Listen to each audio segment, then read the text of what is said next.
فاسألوا أهل الذكر إن كنتم لا تعلمون. نہیں ہے، حتی الامکان قرض لینے سے منع کیا گیا ہے، لیکن ضرورت کے طور پر قرض لینا، ادھار لینا، چاہے وہ سامان کی شکل میں ہو، ضرورت کی اشیاء ہو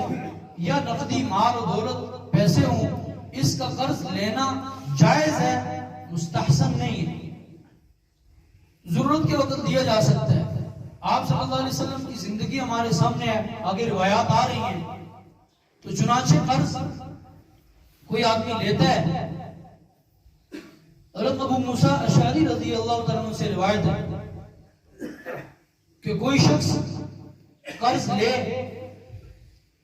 اور پھر اس حال میں مر جائے کہ اس نے اپنے قرض کی ادائیگی کے لیے کوئی سامان نہیں چھوڑا. کوئی شخص مر جائے اس حال میں کہ اس نے اپنے قرض کی ادائیگی کے لیے کوئی سامان نہیں چھوڑا، کوئی مال و دولت اس نے نہیں چھوڑا، تو یہ شخص اس نے کبیرہ گناہ جو شرک ہے، زنا ہے، اور اسی طرح تہمت لگانا ہے، شراب پینا ہے، والدین کی نافرمانی ہے، اس کے بعد بڑے گناہوں میں سے اس نے ایک بڑا گناہ کیا کہ قرض لے کر چلا گیا دنیا سے اور اس قرض کی ادائیگی کا کوئی سامان اس نے نہیں چھوڑا. اسی طرح مسلم کی روایت ہے، آپ علیہ السلام فرماتے ہیں، عبداللہ ابن عمر ابن عاص رضی اللہ تعالیٰ عنہ کا فرمان ہے کہ آپ علیہ السلام نے فرمایا کہ ایک شخص اللہ رب العزت کی راہ میں جہاد کرے، قتال فی سبیل اللہ کرے، اور وہ اللہ کی راہ میں شہید کر دیا جائے، اس کے سارے گناہ معاف ہو جائیں گے سوائے قرض کہ قرض اسے بھی معاف نہیں کیا جائے. ایک اور روایت کہ اللہ رب العزت ہے، ابو قتادہ رضی اللہ عنہ سے روایت ہے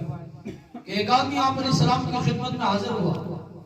اور آ کر کہا کہ جی میں اللہ کی راہ میں جہاد کروں گا اور میرا ارادہ یہ ہے کہ میں ایسا جہاد کروں گا کہ میں ثابت قدم رہوں گا، میں دشمن کے مقابلے میں پیچھے نہیں ہٹوں گا، ثابت قدمی سے میں جہاد کروں گا اور مقصد میرا اللہ کی رضا ہوگی. تو آپ کیا فرماتے ہیں کہ میرے گناہ سارے معاف کر دیے جائیں گے اگر میں اللہ کی راہ میں شہید ہو جاؤں؟ تو آپ علیہ السلام نے فرمایا کہ جی بالکل آپ کے سارے گناہ معاف کر دیے جائیں گے. تو یہ شخص جب جانے لگے تو آپ علیہ السلام نے ان کو بلا کر فرمایا سارے گناہ معاف کر دیے جائیں گے سوائے قرض کہ قرض معاف نہیں کیا جائے گا. قرض بہر صورت آپ کو اپنی زندگی میں چکانا ہوگا، اور یاد رکھیں کہ قرض اپنی زندگی میں آدمی چکائے یا اس کا ایسا کوئی اس کے اسباب پیدا کر کے جائے کہ مرنے کے بعد فوراً قرض اس کا ادا کر دیا جائے. تو اسی طرح ایک اور روایت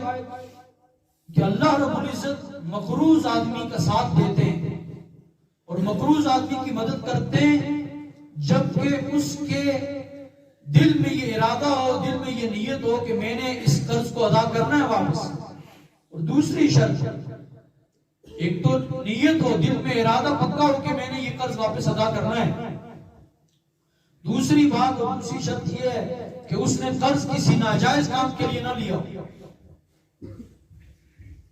شادی بیاہ میں اور دیگر خرافات میں فضول خرچی کے لیے اگر قرض لیا، اللہ رب العزت کی اس مقروض کے ساتھ کوئی مدد نہیں ہے کہ یہ قرض واپس ادا ہو جائے گا. جائز کاموں میں فضول خرچی سے ہٹ کر جائز ضرورت کے لیے، جائز کسی مقصد کے لیے اگر قرض لیا، اللہ اس کی مدد فرمائیں گے، یہ قرض اس کا انشاءاللہ والعزیز ادا ہو جائے گا. اسی طرح حضرت جابر رضی اللہ عنہ فرماتے ہیں قرض لینا آپ علیہ السلام کی زندگی سے ثابت ہے، اور پھر زندگی سے ثابت ہونے کے بعد قرض کی ادائیگی میں کتنا مستحسن طریقہ آپ علیہ السلام نے اپنی عملی زندگی میں کر کے دکھایا. حضرت جابر رضی اللہ عنہ فرماتے ہیں کہ میرا آپ علیہ السلام پر قرض تھا، یعنی آپ علیہ السلام نے مجھ سے کچھ لیا ہوا تھا، تو آپ علیہ السلام نے جب مجھے یہ قرض لٹایا جو میری واجبی رقم جو میری آپ علیہ السلام نے رقم دینی تھی آپ علیہ السلام نے اس سے بڑھ کر مجھے قرض لوٹایا،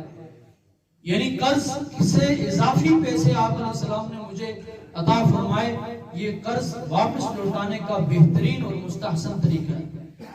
اور اچھا طریقہ ہے اور اس کے احسان کا بدلہ ہے. لیکن یہ بات یاد رکھیں کہ اگر کوئی شخص متعین کر کے کہے کہ میں آپ کو اتنے پیسے دوں گا اور واپس آپ نے مجھے اتنے اضافی دینے، یہ سود ہوگا. اگر کسی نے متعین نہیں کیے اور اس کا مطالبہ بھی نہیں ہے، آپ اپنی طرف سے دے رہے ہیں، اضافی دے رہے ہیں، یہ آپ کے اخلاق ہے اور یہ آپ کا احسان ہے. اس کو